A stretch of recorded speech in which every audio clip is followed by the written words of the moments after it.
کتاب اردو افسانہ عہد حاضر میں جلد دوم مرتب رابع الربع افسانہ نگار دیپک کمار بدکی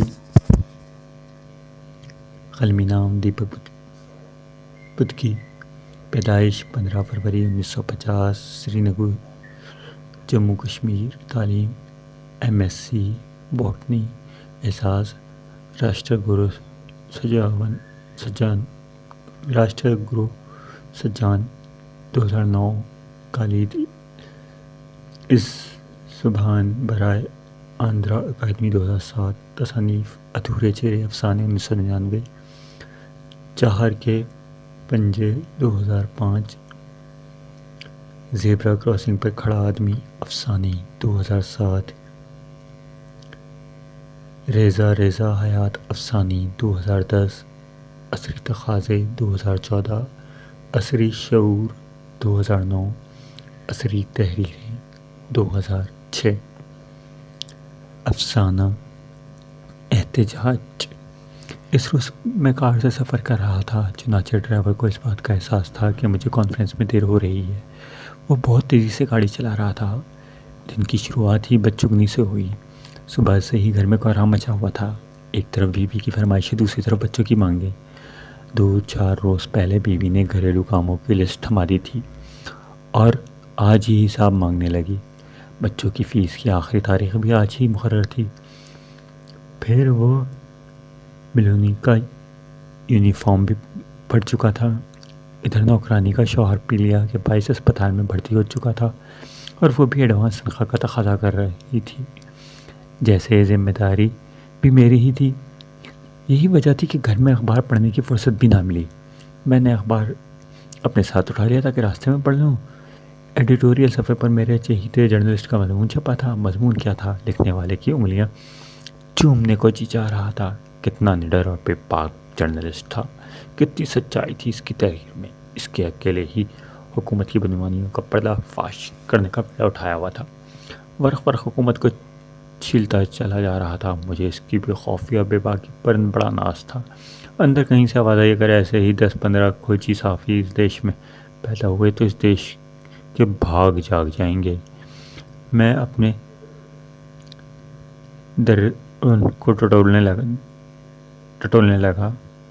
اس درمیان گاڑی جے کالونی کے پاس اچانک زوردار جھٹکے کے ساتھ رک گئی۔ جھٹکے کی وجہ سے میرا اخبار ہاتھوں سے چھوٹ گیا۔ کیا ہوا؟ رک کیوں گئے؟ اخبار سمیٹتے ہوئے میں نے ڈرائیور سے جھٹ پوچھ ڈالا۔ سر، گاڑی کے نیچے ایک پلہ آ گیا۔ سامنے سے ایک بپری ہوئی کالی کتیا دوڑتی ہوئی چلی آئی اور اپنا خونخوار جبڑا کھول کر سفید ایمبیسڈر کار پر بھونکنے لگی۔ ہمارے ملک کی افسرشاہی میں سفید ایمبیسڈر کار کا خوب رواج ہے۔ ان ایمبیسڈر کاروں کے سامنے تو بڑے بڑوں کی بولتی بند ہو جاتی ہے، پھر کتوں کی کیا مجال ہے؟ مجھے یقین تھا کہ کتیا خود ہی تھک ہار کر چپ ہو جائے گی۔ شاید پلے کی ماں ہوگی، میں نے ڈرائیور سے پوچھا، مگر اس نے انسنی کر دی۔ ڈرائیور نے پھر سے گاڑی کا انجن سٹارٹ کر دیا اور پہلے کی ماں نے اپنی ہی رفتار سے گاڑی دوڑانے لگا۔ کتیا وہاں اس جگہ پر بھونکتی رہ گئی، مگر آہنی ڈھانچے کا کچھ نہ بگاڑ سکی۔ کانفرنس ختم ہونے کے بعد جب ہم اسی راستے سے لوٹ رہے تھے، وہی کتیا نہ جانے کہاں سے پھر اسی جگہ پر آن واحد نمودار ہو گئی۔ وہ پاگلوں کی طرح مسلسل بھونک رہی تھی۔ نتیجتاً ڈرائیور اسٹیئرنگ پر قابو نہ پا سکا اور کتیا گاڑی کے نیچے آ کر لہولہان ہو گئی۔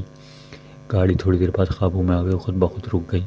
میں گاڑی سے نیچے اترا، اسے پیچھے نظر دوڑائی۔ وہاں سڑک پر کتیا کی تڑپتی ہوئی لاش تھی اور بہتا ہوا اس کا گرما گرم خون، پھر اس کی پرگندہ تڑیاں تھیں۔